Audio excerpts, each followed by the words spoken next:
pas plaire à tout le monde, mais toi, il faut que tu sois satisfait. Ouais, exactement. Et alors, pour le coup, encore une fois, je l'ai vu.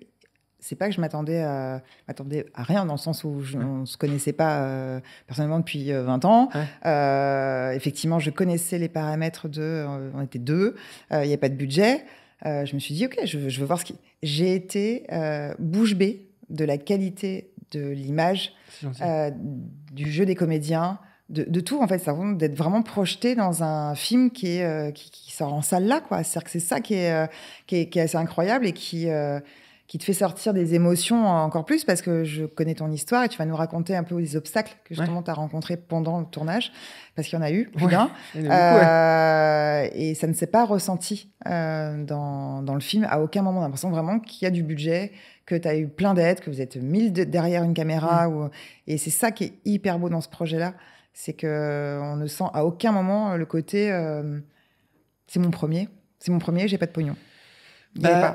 Ouais, parce que c'était vraiment mon obsession. Vraiment, c'était le truc où je me suis dit, mais parce que j'ai déjà vu des premiers longs qui sont tous bien et tout, mais alors c'est une critique qui va faire très orgueilleux et tout, c'est pas du tout l'esprit, mais je veux dire, il y a, en fait, en tout cas, dans les tournages dans lesquels j'ai assisté, où j'y suis allé, il y a beaucoup ce côté, en tout cas pour les réalisateurs ou pour certains domaines de métier, pas pour tout le monde, je ne vais pas mettre tout le monde dans le même panier, mais il y a ce côté de on fait du cinoche, on fait du cinéma, et c'est sur le tournage qu'on est le plus heureux. C'est-à-dire qu'il y a des grosses lumières, il y a des gros trucs, il y a des machins, etc., qui font que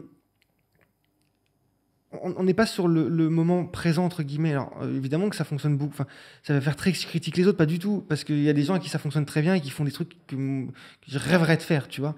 Mais sur mon niveau à moi, des gens qui sont à mon niveau, il y en a beaucoup, sauf qu'ils sont beaucoup plus sur la façon d'avoir telle ou telle technique, tel ou tel matos, tel ou tel truc, tel ou tel machin, qui au final, s'échappe un peu du but principal de faire un film, tu vois. D'accord. Et ce que je veux dire, c'est que par exemple, on a des scènes dans le film, de scènes de dîner, par exemple, qui sont très complexes à gérer, parce que tu as 10 comédiens au même moment, ça se passe la nuit, tu as des grillons, tu as des grenouilles, tu as des trucs horribles qui se passent, etc. On est encore une fois deux en technique. Mais, du coup, une scène de 10 minutes, où il y a 10 personnes qui vont parler avec des dialogues différents, à des axes différents, etc., on le fait en 3 heures. Oui, bien sûr. Tu vois, et en fait... l'idée, elle n'est pas de se dire je veux que le point soit net, je veux qu'il y ait une lumière parfaite, je veux qu'il y ait un truc, etc. L'idée de se dire de faire une belle image, mais surtout d'avoir un truc comme si tu étais au dîner, en fait, avec eux. Ouais, c'est ça. Ouais. Je sais pas si c'était... Moi, en tout cas, je l'ai ressenti en le regardant.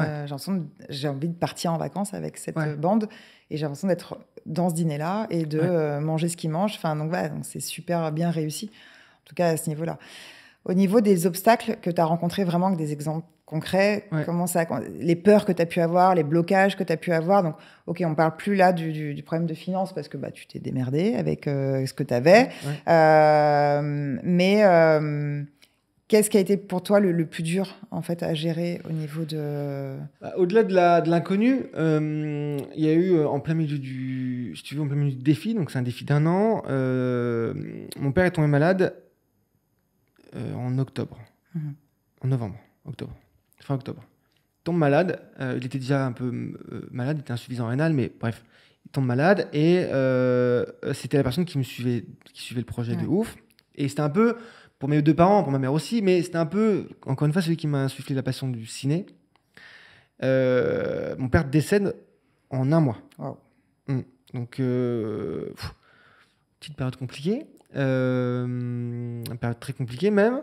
T'as voulu arrêter à ce moment-là en fait, non, pas du tout, tu vois. En fait, à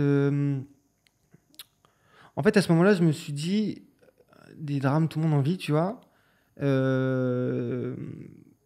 n'y a rien d'original à perdre son père. C'est même mieux dans le sens là que l'inverse, qu'un père perdre son fils. Mais je veux dire, je me dis à ce moment-là, bon, qu'est-ce que tu fais, quoi ? Soit tu dis, bon, j'abandonne et puis j'arrête, et puis du coup, tu rajoutes un truc à sa mort. Tu vois, soit tu te dis, bon, en fait, il est parti, mais je vais quand même... que je le fasse, il m'a aidé, donc je vais quand même aller faire jusqu'au bout, parce que du coup, ce sera encore pire pour lui, tu vois ce que je veux dire ?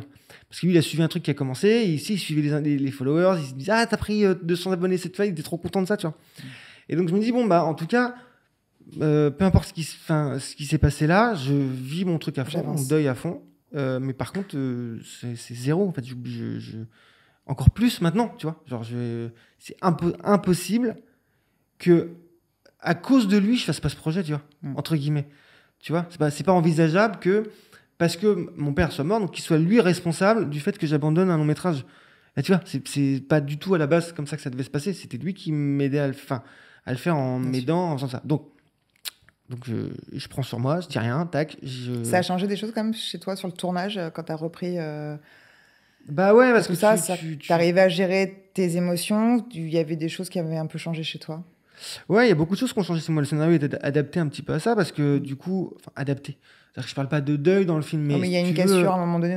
T'as revu un peu ton scénario par rapport à ça. Ouais, parce que en fait, je pense que c'était aussi une manière pour moi de pouvoir exorciser un peu le truc, tu vois, de pouvoir l'évacuer par le film. Et donc je me suis dit bon bah autant le faire.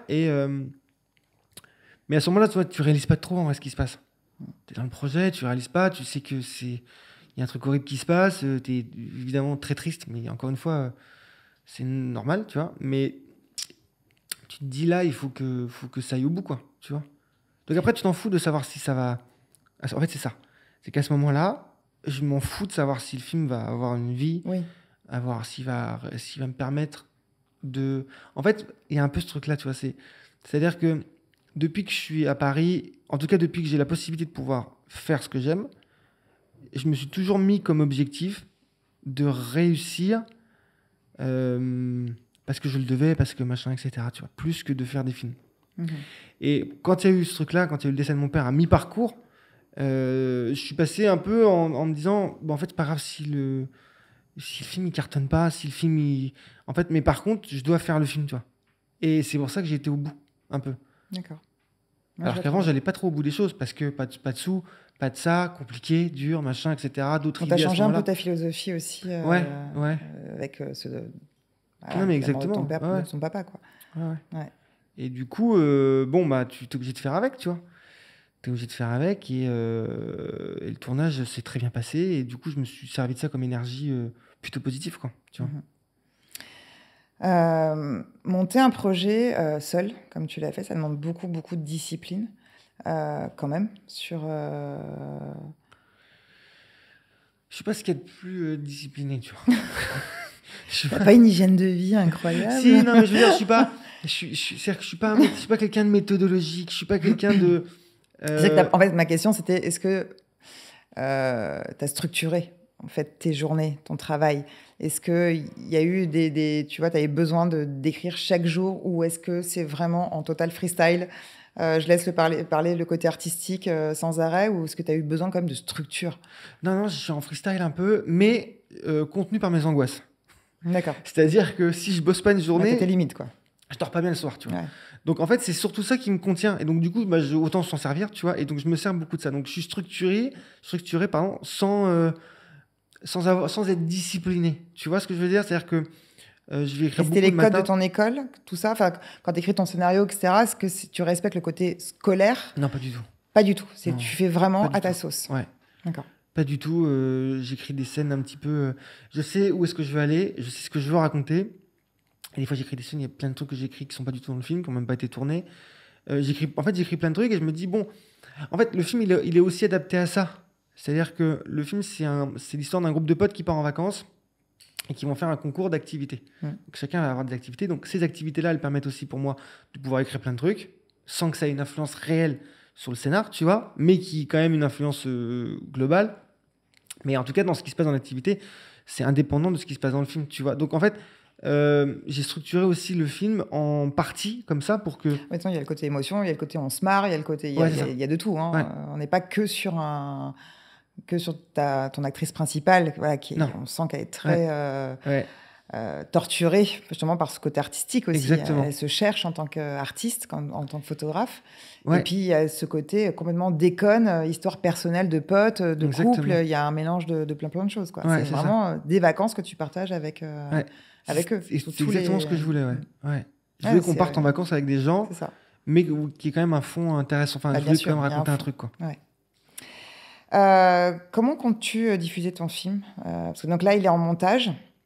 Là, Il est fini de monter. Le film est fini. Il va partir en mixage. Il va partir en mixage. Une fois que le mixage est fini, là, j'ai envie de dire, je verrai. J'ai un peu des indices un peu à droite à gauche, mais l'objectif, encore une fois, il était de faire le film le mieux possible. Là, tu l'as montré à des professionnels, c'est quoi? C'est des diffuseurs, des boîtes de prod? Pas encore réellement. Il y a des gens qui l'ont vu, qui m'ont fait des retours sur le fait que le film était fait, que c'était réussi en tant que film à deux, tu vois, enfin film fait à deux.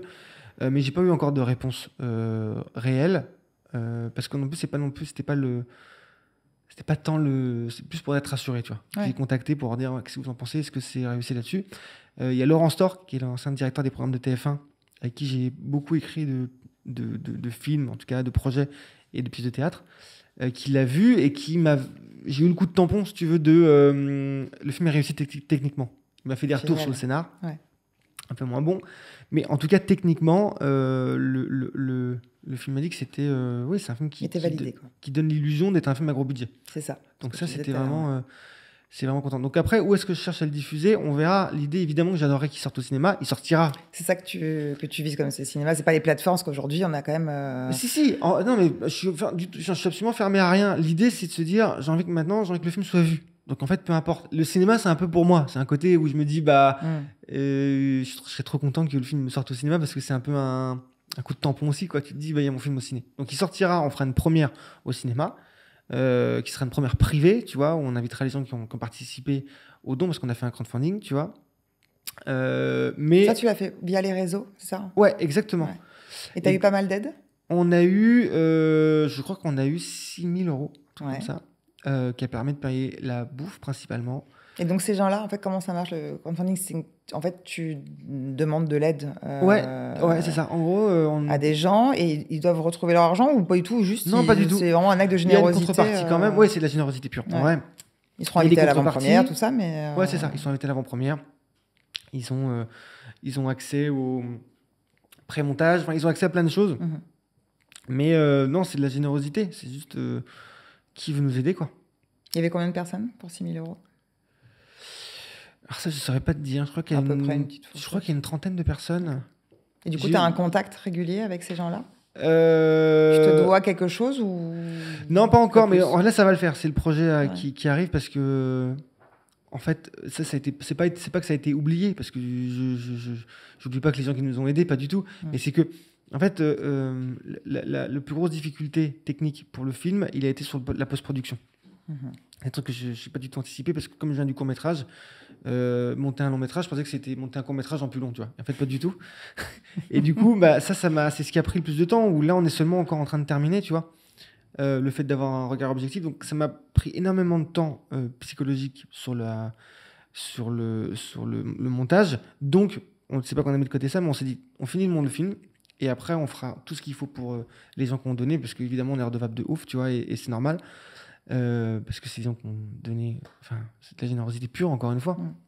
Donc ça, ce sera fait en temps voulu. En gros, c'est ça.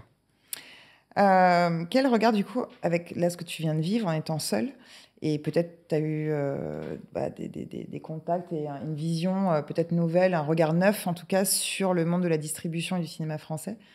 Qu'est-ce que tu pourrais dire là-dessus? C'est ton regard suite à cette expérience-là? Peut-être par rapport même à avant, quand tu es à l'école, les festivals, tu avais peut-être une vision. Là, tu fais ton film. Quel regard tu portes sur le monde de la distribution et de la production en fait, du cinéma français? Il y a des choses à revoir ou pas? En fait, je ne sais pas s'il y a des choses à revoir. En tout cas, je pense qu'il y a peut-être une autre branche qui peut se créer, tu vois.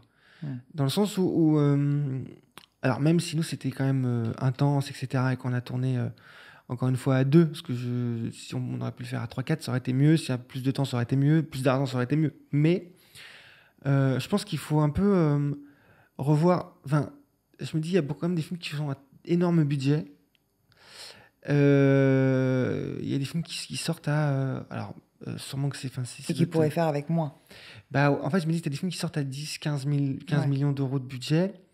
Moi, pour 10-15 millions d'euros de budget, j'en fais 10 des films, même 20, tu vois.